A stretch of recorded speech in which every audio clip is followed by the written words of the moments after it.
Bonjour to the morning, is I, Rubbing RX, and welcome back to more Super Mario 3D All-Star Super Mario Galaxy. Last time we finished up the Gold Leaf Galaxy and the Honey Hive Galaxy, and actually completed our first dome. The terrace is 100% complete, and this time we're going to finish up the fountain first and foremost. This is definitely a hard one. This is a side-scroller.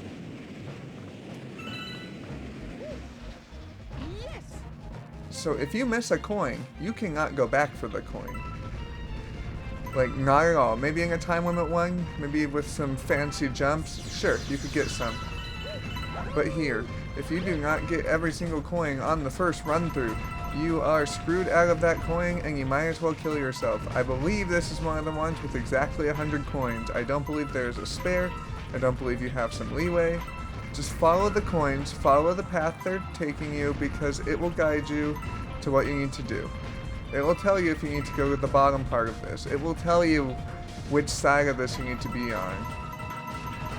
Like, see, here, this tells me I'm going down here. Here's a life shroom. You're getting shot at this whole time. You don't want to die while you've gotten every coin, right? Grab that life shroom. Get these. Then you see, oh, there's stars up, coins up here. You need to get that along with this 1-up. Now we have to do some fancy maneuvers. Hop over that. Then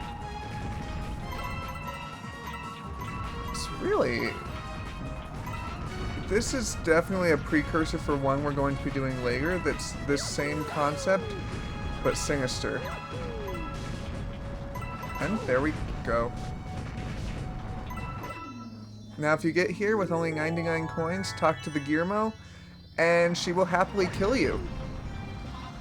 Hey, very nice. But there we go, we have just finished the fountain.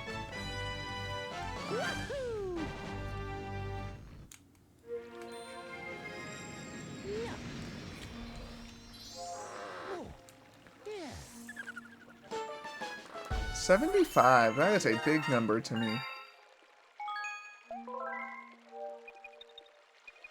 Let's go see if there's one in the bedroom before we head back up to the engine room. Alright, what do we got?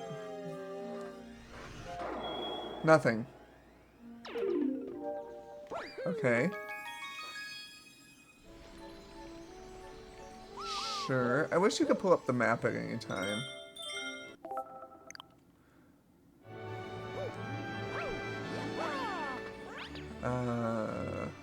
Is there warning here?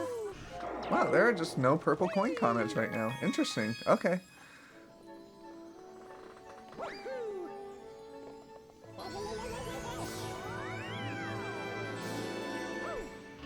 I guess we're just going to be going into the next galaxy, which, if I'm not mistaken, is something that also takes inspiration from something we've been to before. We're going to the Sea Slide Galaxy, the circular beach bowl, because the bowl's not circular. The beach donut. First, we're going after Guppy.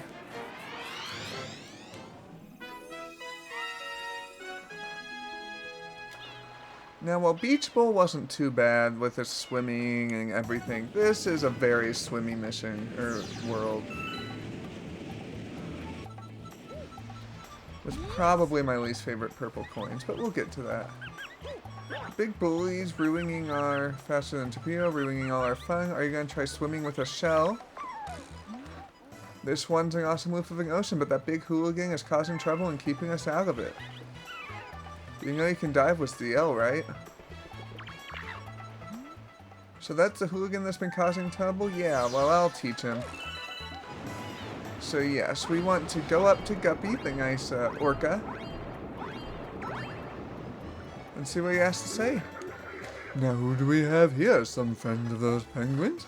Ask you something clear here, Landwalker. This sea is mine, you see? If you want to back, show some gills and make it through 8 rings.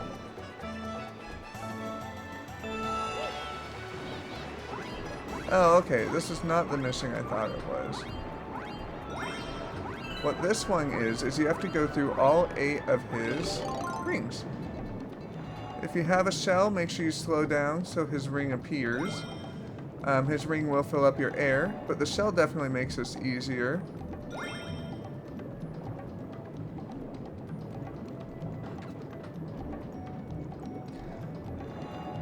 I for some reason thought this was a race, but that's something else.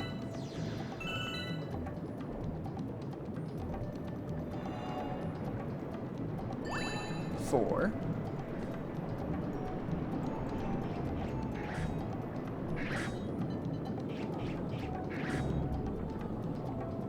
Alright, can you poop out 3?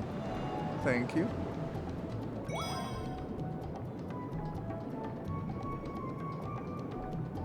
This one I remember being a little treacherous. Alright, so there's that. And then he just has one more, which I believe spawns between these 2 blocks. Or 2 block formations. Yep. And he's just like, haha, Power Star! I don't know where I got this, but here you go.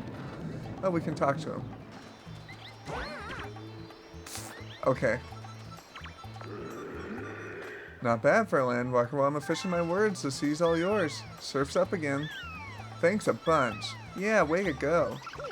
Now we can play. Nice work, old stash guy.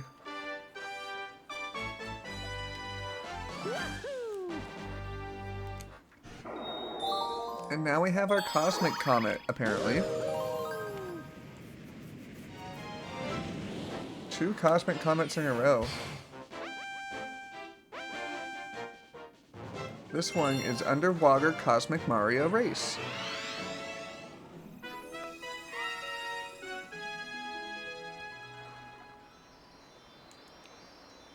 That star's not underwater.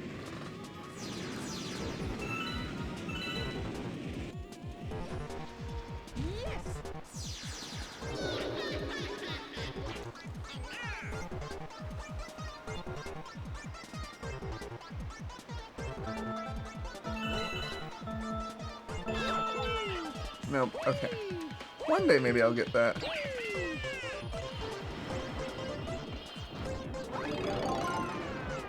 Why did you throw it? And he has some kind of like blue shell here. And you want to go through these speed rings. I don't know if he will go through them all. He will not. But yeah, you just want to keep going. And follow the arrows up here. I've seen playthroughs on YouTube where people just run past the star, so be careful. Follow the arrows.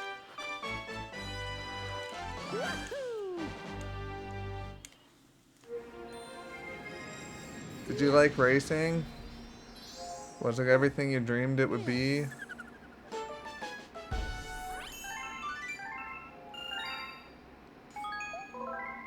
Well, don't worry, we're not done racing yet. Because we have...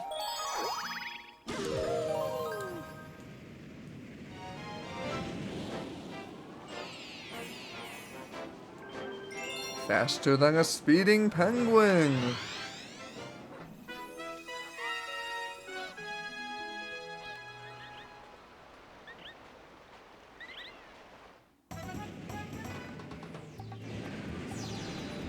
Oh, we actually landed in a different spot this time. Interesting. Okay.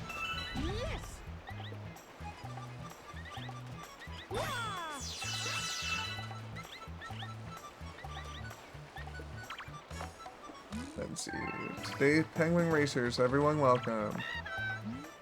If you want to get one of those Penguin races, talk to the coach. I couldn't win the Penguin race. I'm more of a slow, leisurely snorkel in the reef kind of a guy. Seems like that hooligan is finally going to straighten up and swim right. Here's a little tip for you. If you pass through those underwater rings, you'll speed up. You know, you can dive with CL, right? So this is the coach here.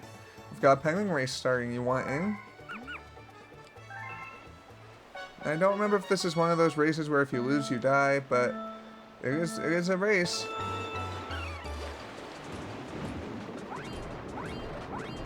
There are 4 penguins. But penguins are penguins. They don't use shells. Really, you're going to get second or first. If you get third, you probably should stop playing this game. Not for you. You want to go this way. It's a little bit faster. Just keep going.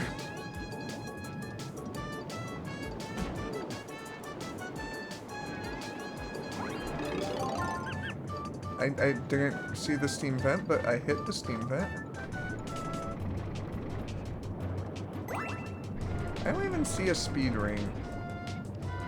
Why were you giving me hints about speed rings that don't exist? I mean, first, even after messing up a little, there's a speed ring.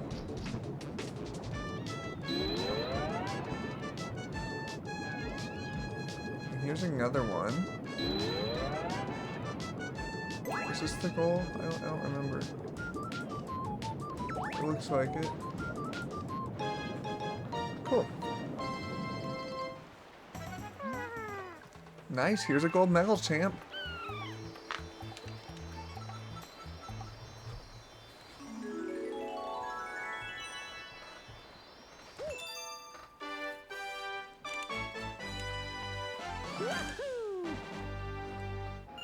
Completing that mission also unlocks the Hungry Luma of this dome. If you were curious. It requires this, Luigi in the Haunted Mansion, and a certain number of stars to unlock. Oh no, a certain number of star bits, which is just feeding him those star bits. So we're going into Silver Stars of Sea Slime.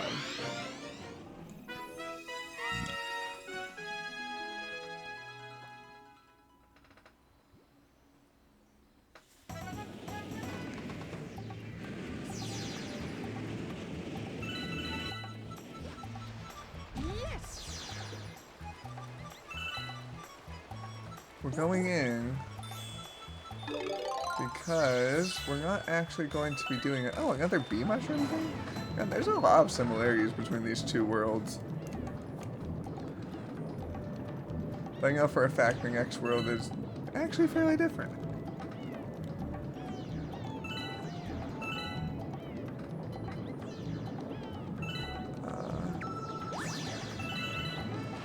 But instead of silver stars,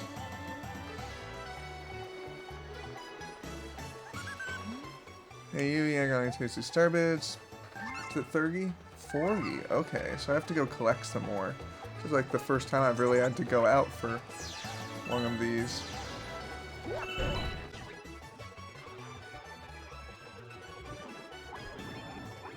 Alright, let's see here. Get a few more. Hello? Is that all? Do I actually have to make effort to get the rest?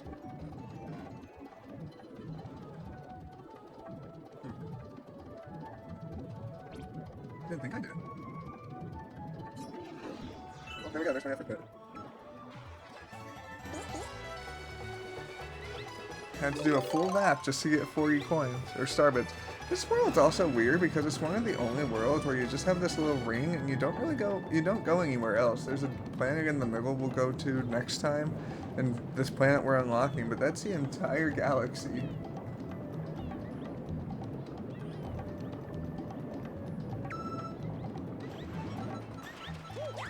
Oh, well. Whatever, it's fine.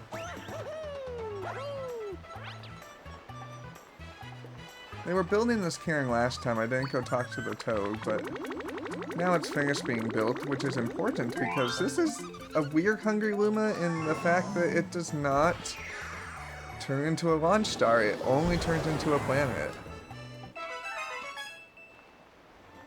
And you have to shoot to the planet, or there is a silver star over there, but we won't deal with that now. And as you fly up, you can see... Oh, never mind. It's just like the shrinking satellite. Just have to collect all the notes.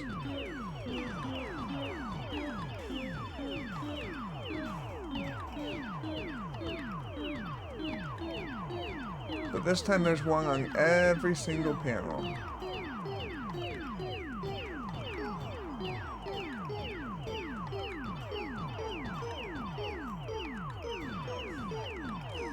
I feel like I'm doing this very stupid.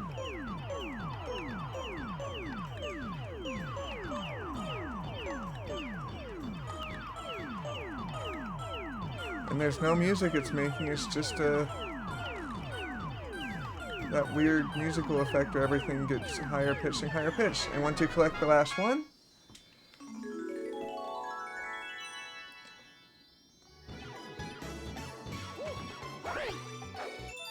star!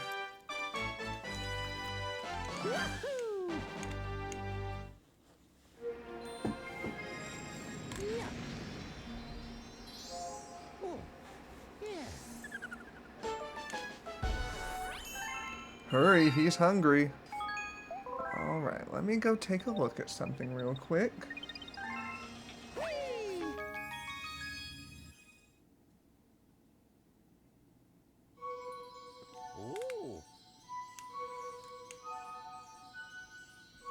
Let us begin.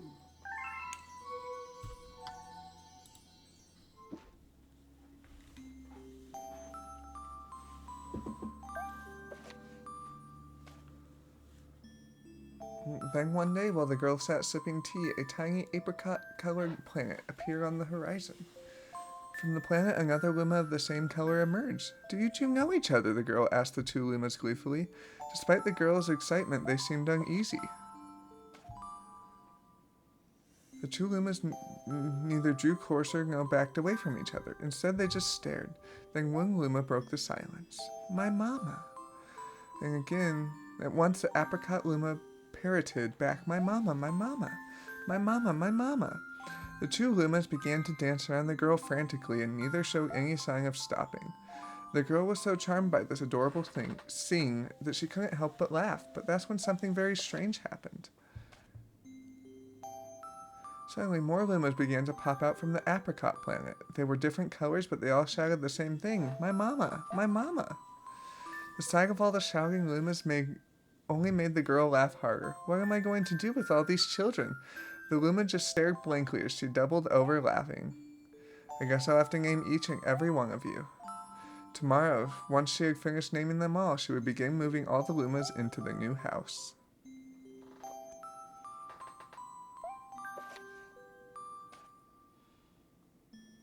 After seeing their 100th comet, a sudden thought popped into the girl's head. I wonder if my home planet is still as blue as it was. That's when she remembered her father's telescope. Peeking into the telescope, a tiny blue dot floated into sight. It was smaller than a starbit. How strange. It's so far away, but it feels so close. She twisted the knob of the telescope and the blue dot grew until she could make out a grassy hill dotted with flowers. It seemed very familiar to her. Zooming in even closer, a terrace on the hill came into view. I used to go stargazing there when I lived on my home planet. She remembered rubbing the sleep out of her eyes as she followed her father up that hill to look at the stars. She remembered how she and her brother would sled down that hill. She remembered having picnics with her mother on that hill on bright and windy days, and I want to go home. I want to go home right now. The girl burst into tears and the Lumas didn't know what to do. I want to go home. I want to go back to the house by the hill. I want to see my mother. The girl was shouting now, her face wet with tears. But I know she's not there. I know all along because she wasn't out there in the sky, because she's sleeping under the tree on the hill. The girl's cries echoed through the stars and a hush fell over the area.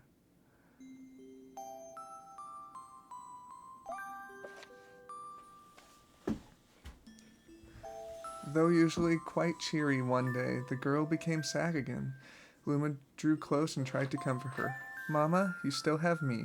And don't be sad about your mama, because she's always a part of you. That means she's always close by.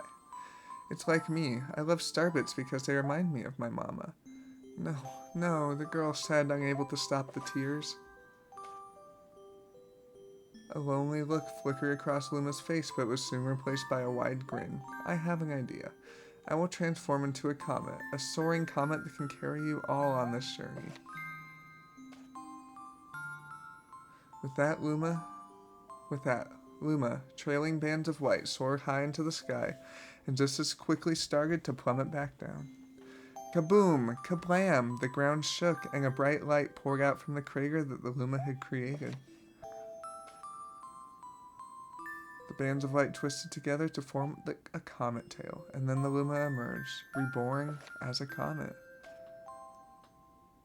The girl could scarcely believe her eyes. But how? She kept asking. Our destiny as Lumas is to transform into different things, said a red Luma, who had suddenly appeared. Stars, comet, planets, we can become all of these things. When I grow up, I want to become a star that makes someone special smile, said a green Luma. A blue Luma chimed in. That Luma turned into a real cutie of a comet, didn't he? All of the Lumas together said, "No more crying, Mama." "Thank you," said the girl in a whisper, and she...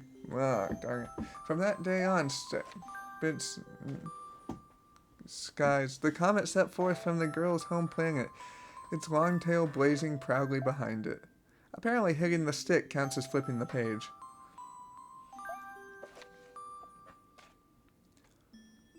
With many lumens and telescopes, the comet was quite a...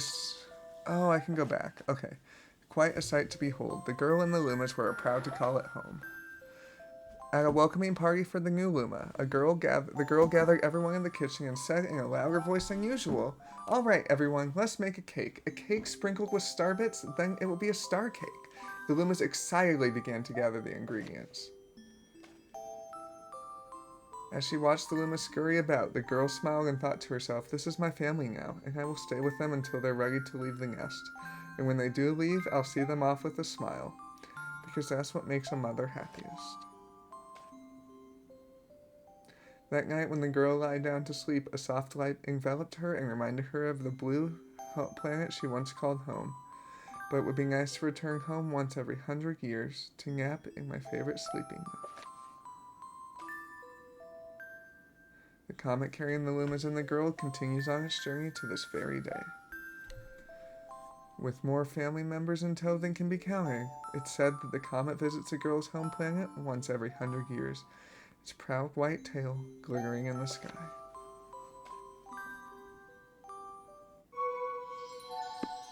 That's all.